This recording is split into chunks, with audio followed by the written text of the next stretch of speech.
Olá, meu nome é Mariana.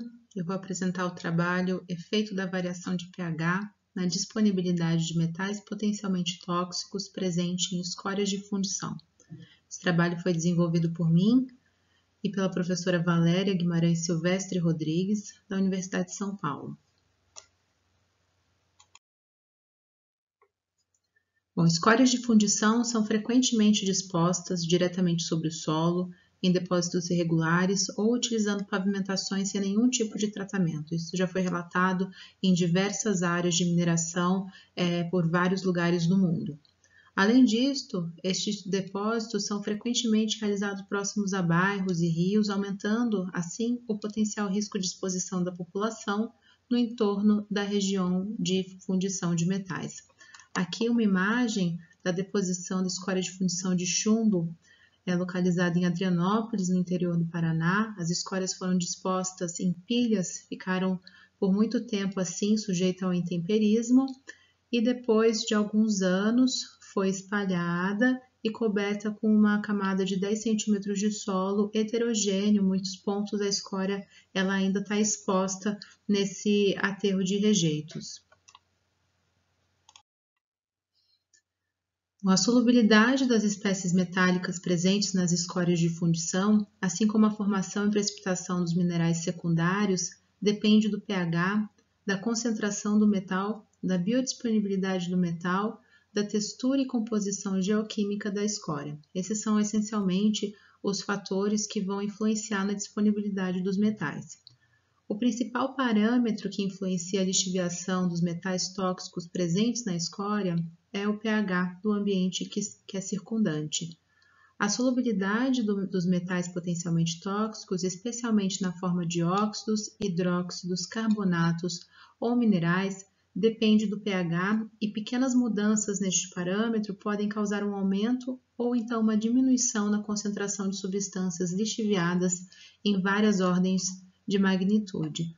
Aqui um exemplo, então, mostrando, no caso lá de Adrianópolis, em que a escória ficou depositada sobre o solo diretamente em contato com os agentes intempéricos. Na ocorrência de uma chuva, os metais que estão associados à pilha de escória podem ser lixiviados, já que a chuva tem já uma tendência natural a um pH mais ácido, podem ser lixiviados para o solo e do solo chegar à água subterrânea.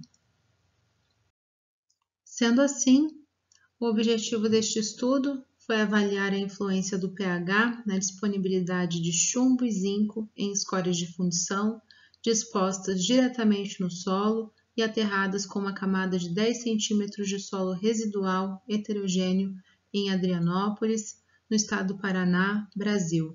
O depósito de escórias de fundição está indicado aqui nessa imagem, fica bem próximo ao rio Ribeira, que divide os estados do Paraná e de São Paulo.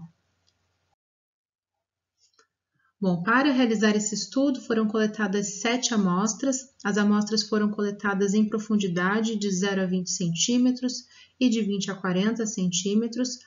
As amostras coletadas eram constituídas essencialmente de solo e de escórias de fundição, né? Essas coletas foram feitas no antigo depósito de escórias de fundição no município de Adrianópolis. Após feitas as coletas, as amostras foram secas ao ar. Depois de secas ao ar, elas foram desintegradas com almofarias de ágata e homogeneizadas. Aqui estão os pontos em que foram feitas as coletas. Os pontos são, a localização é aproximada e aqui é a área do depósito de escórias de fundição.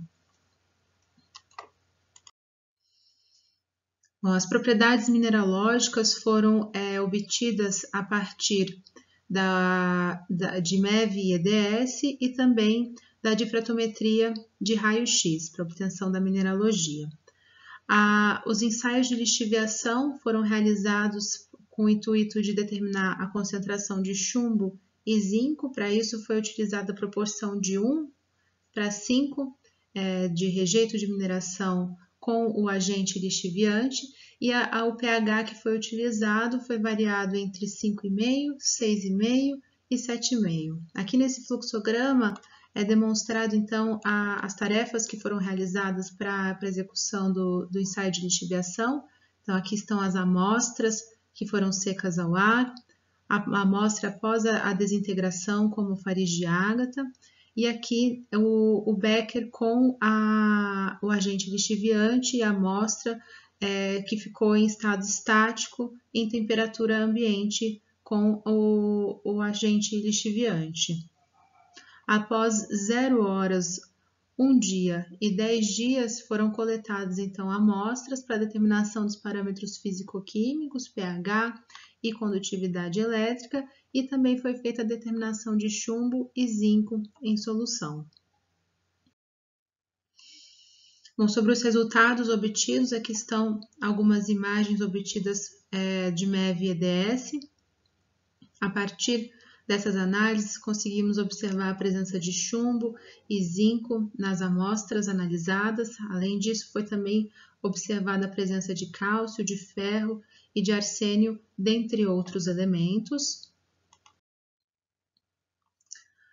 Aqui é mostrado, então, as amostras coletadas, amostra 1 a 7, a respectiva profundidade de cada uma das amostras, a mineralogia obtida com a difratometria de raio-x e a comparação com as concentrações de metais de chumbo e zinco que foram publicados em um artigo em 2016 dessas mesmas amostras. Então, a amostra S1 foi obtida a presença de quartzo, biotita e goetita, e a concentração de chumbo variou de 4.530 mg por quilo nas amostras superficiais e 358 mg por quilo na amostra de 20 a 40 centímetros. As concentrações mais elevadas eram as das amostras S6 e S7, e nessas amostras também foi detectada a presença de galena e esfalerita, que são os minerais de chumbo e zinco.